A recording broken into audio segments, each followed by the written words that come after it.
Honore gloria ki te atua e runga rawa. Mga ronga ki runga te mata o te whenua, he whakaro pai ki ngā tangata katoa. E ngā mana, e ngā reo, e ngā hui hui ngā tangata, tēnā koutou, tēnā koutou, tēnā tātou katoa. E kia nei, ko te ramarawa o kupe te maunga, ko tuwhatiro o kupe te wairiri, ko whirina ki te awa me te whenua, ko matai ara nui te marae, ko te hikitu o kupe te hapu, ko te hikitu o kupe te iwi, ko matawhaiau te waka, ko kupe te tangata, ko hokianga nui o kupe te moana. Hei mihi ana ki ngā mate maha. O ia marae, o ia waka, o ia rohi. Haere koutou, haere, haere. Haere atu rā. Ke o ai ki nui, ke o ai ki roa, ke o ai ki pamamoi. Moi mai e roto te ariki. Hoki mai ana ki a tātou te hunga ora, tēnā koutou katoa. Ko Fiona Wikaira taku ingoa, he ora a hau nā kupi mai, te hikitu o hokianga, nō reira, tēnā koutou, tēnā koutou, tēnā tātou katoa. Well, today I'm here to share Moana's journey, our oyster journey, our vision for the future, and how innovation has and will continue to sustain us. Standing in the future, where innovation has sustained us, what do we see? Iwi are at the heart of everything that we do. Māori are engaged throughout our oyster business, and there have been enterprise opportunities created as a result of being in their rohi. We work collaboratively and contribute to the enhancement of local communities. We lead the industry in sustainable practices. We've leveraged innovation through our selective breeding selective breeding program, on-farm technology, people development, and IT capability. And we have delivered a premium, differentiated, branded Moana oyster that cannot be replicated, is available all year round, and achieves a premium in market. We have grown to 2 million dozen, and demand continues to outstrip supply. But before we step into that future, it is important that we acknowledge our past and the foundations on which this business has been built. The oyster industry is relatively young in New Zealand, with the majority of farms being single leases with small hectares. The Pacific Oyster industry itself started in the 70s, with the foundation based on catching wild spat for us in the kaipara, and then seeding them on sticks, as you can see in this photo here. This is still the standard practice for the majority of industry, and the outcomes are hard to control. We have started our journey to single-seed hatchery oysters, where we use bags, baskets, and farming husbandry methods to improve product quality and consistency. For many years, no one was making a lot of money from oysters, and some not at all.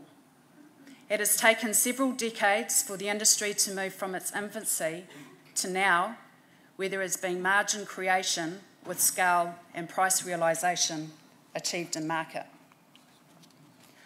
Moana's Oysters Journey started in 1996 with the purchase of Pacific Marine Farms, and since then has continued to grow through innovation and acquisition.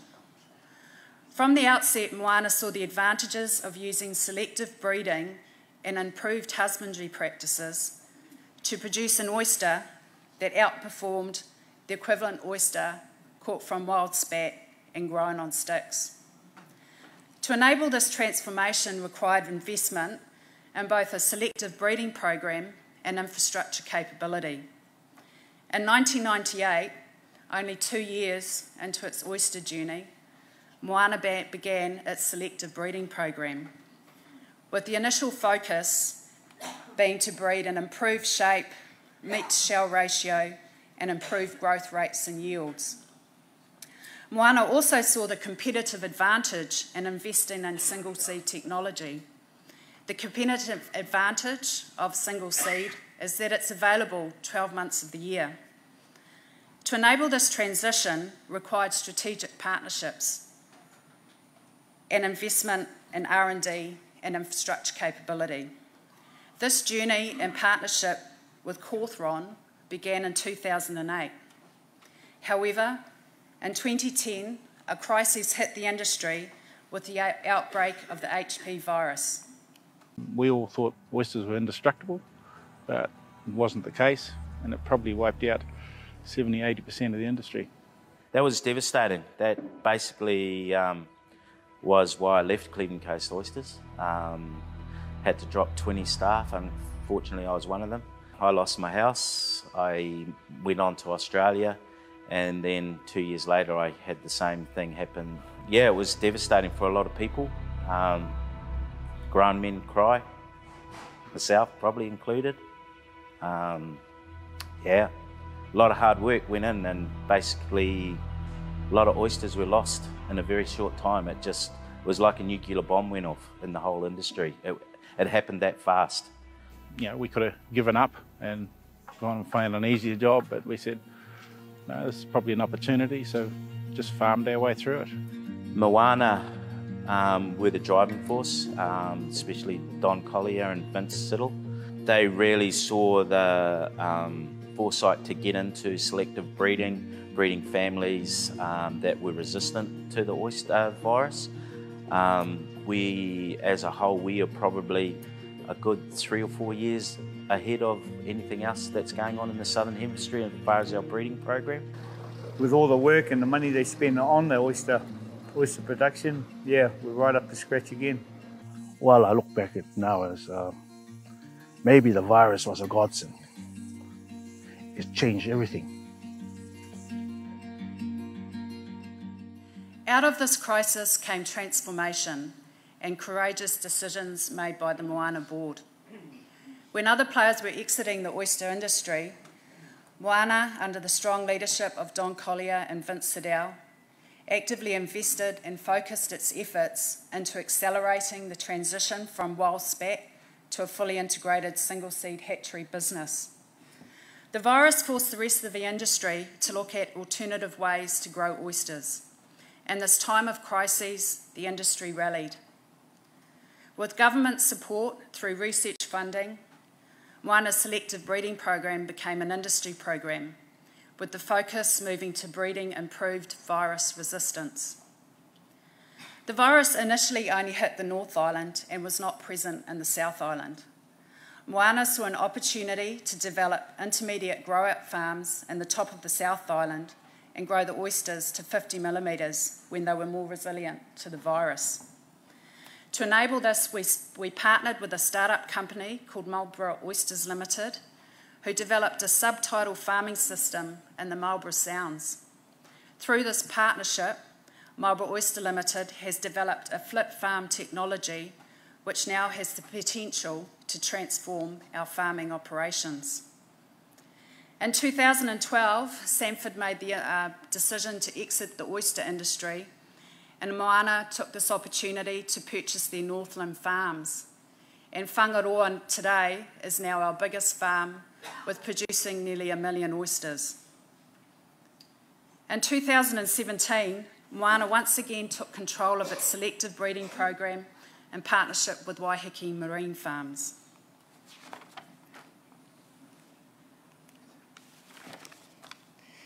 Now we have a business which is geographically spread from the top of the North Island in Paringaringa to our nursery and intermediate grow-out operations in the top of the South Island.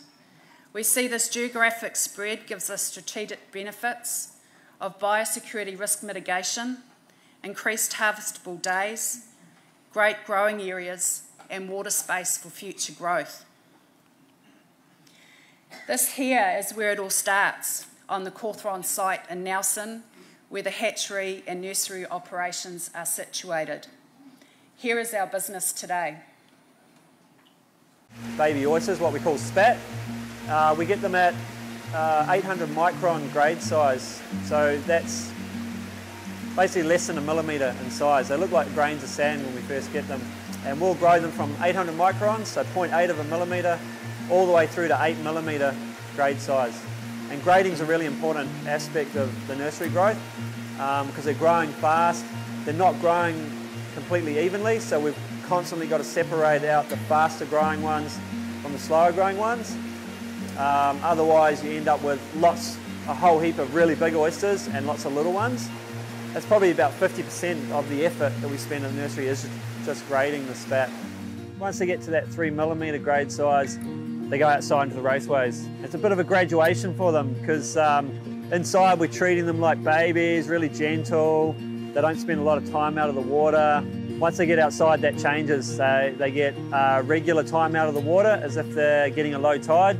Because when they go out to the farms, they're going to intertidal sites where they're in and out of the water every day or twice a day. From the nursery, we send the spat from here. It goes to 3 different, what we call intermediate grow-out sites, where they'll grow it up to a 50 millimetre or 35 millimetre grade size before going to our final grow-out sites in the North Island. When they leave here, they're shipped dry, so they're taken out of the water, they're drained, they're washed and rinsed, and they're packed in chili bins, and they're fine to do that. You know, oysters are designed to be in and out of the water, and they can survive 3 to 5 days at the spat stage out of the water, no problem. We've now created a strong foundation for growth. We've created demand and a premium in our export markets for our oysters, where demand outstrips supply. We lead the industry in transforming to a single seed hatchery operation with oysters available all year round. We've invested ahead of the curve and secured the strategic growing areas and farms. We have the water space for growth, biosecurity risk mitigation, and diversity of growing conditions and harvestable days. We have great people. We've invested in our selective breeding program, and we've secured single-seed oysters through strategic partnerships with Cawthron. We now have the scale and volume to transform and grow. 2 million dozen a year, that's our aspirational goal for 2023. To get this growth, we have to keep innovating, and I will share a couple of examples now of how we see innovation sustaining us. Smart Oysters is an example of leveraging strategic relationships to work with external expertise to help leverage IT to innovate and transform our operations. It is a multi-platform mobile app designed by oyster farmers to help manage on-farm activities. It is a simple-to-use application that uses Wi-Fi and GPS to allow it to be used as an on-farm management tool. Information technology will provide us the data and information to transform and optimise our farming and husbandry operations. Smart Oysters, I don't know why they call it smart because Australians have developed it, but hey, we're stretching it. It basically allows us to track what's on the farm, to sizes, to bag numbers, and it actually also uses GPS technology. The whole farm's plotted by GPS. But primarily for me, it's actually knowing what's on those farms and at what stage of growth it's at. When you put something out there and you need to check that in 3 weeks, you can put it on the Smart Oyster thing and it alerts you. Tells you exactly how many oysters you got, what size, where they are on the farm. It's the way of the future. Before we used to run around on the barge and you get off and you check every row and every bag, every second bag to see what condition they are. This way you don't have to. This way you just punch it up on your phone and away you go. I can plot this rack's broken and it needs a repair. I can set it in the phone and send it off to the crew that's in charge of repairs and maintenance, and they can go straight to it. Our goal is to be a fully integrated oyster business. To achieve this, we need to develop internal capability and expertise through strategic partnership and investment in innovation. So in the future, we see we have developed the internal capability to run our own selective breeding program that has developed unique oysters that creates barrier to entry for our competitors. We will continue to invest in R&D to improve the reliability of single seed oyster production, and we will have invested in our own commercial hatchery. This video here is how we currently farm. It's entitled, "We Can Only Work the Farm on the Low Tides." It requires strong, fit people who are willing to work in the water and the mud. You can see it's very manual operation and labour intensive. Flip farm technology is something that we are just beginning a large-scale trial on. We see it has the ability to farm all tides, to improve productivity and efficiencies, to reduce our environmental footprint on the water with the elimination of treated wood structures and the potential improvements in seabed again through the minimisation of structures in the water. However, as important, we see the ability to attract a more diverse workforce through elimination and minimisation of manual handling and working in the mud. Key to our future is our people. Our people are everything. Nothing is possible without great people. It is important that we continue to invest and innovate in how we recruit great people, develop and unleash the potential that already exists within our people, and create Moana as a great place to work.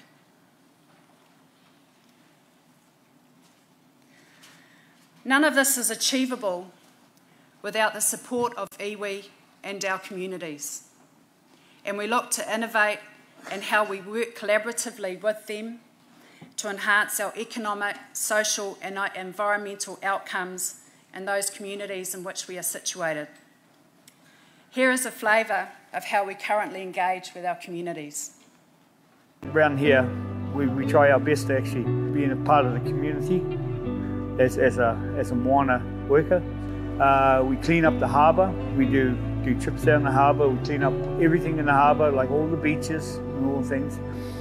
We have a club that picks up rubbish on the side of the road, just a thing. And so we put all our Moana gear on and we go out there. We don't do it. We do it free. Raft race. We build rafts just to go in that raft race there. You know, we try to be out there as much as we can. If somebody needs a hand, the locals down in Wikaira know if they need a hand to move something or anything, they come down and ask us, and we're more than willing to go and help them. I like to say that I enjoy working for Moana. I've enjoyed all the years I've been working for them. I think it's an awesome company, and I think all my team appreciates the working for Moana. You know, they look after you, not like a lot of companies don't, but Moana does look after you. So yeah, I'm happy as. We didn't pay him, I'd just like to say that. Unsolicited. So standing in the future, where innovation has sustained us, what do we see? Iwi are at the heart of everything that we do. We work collaboratively and contribute to the enhancement of our local communities. We lead the industry in sustainable practices. We've leveraged innovation in our selective breeding program, on-farm technology, people development and IT capability to deliver a premium, differentiated, branded Moana oyster that cannot be replicated, is available all year round and achieved a premium price in market. We've grown to 2 million dozen per year and demand continues to outstrip supply. But as importantly, it's important that we have fun on our journey. Thank you.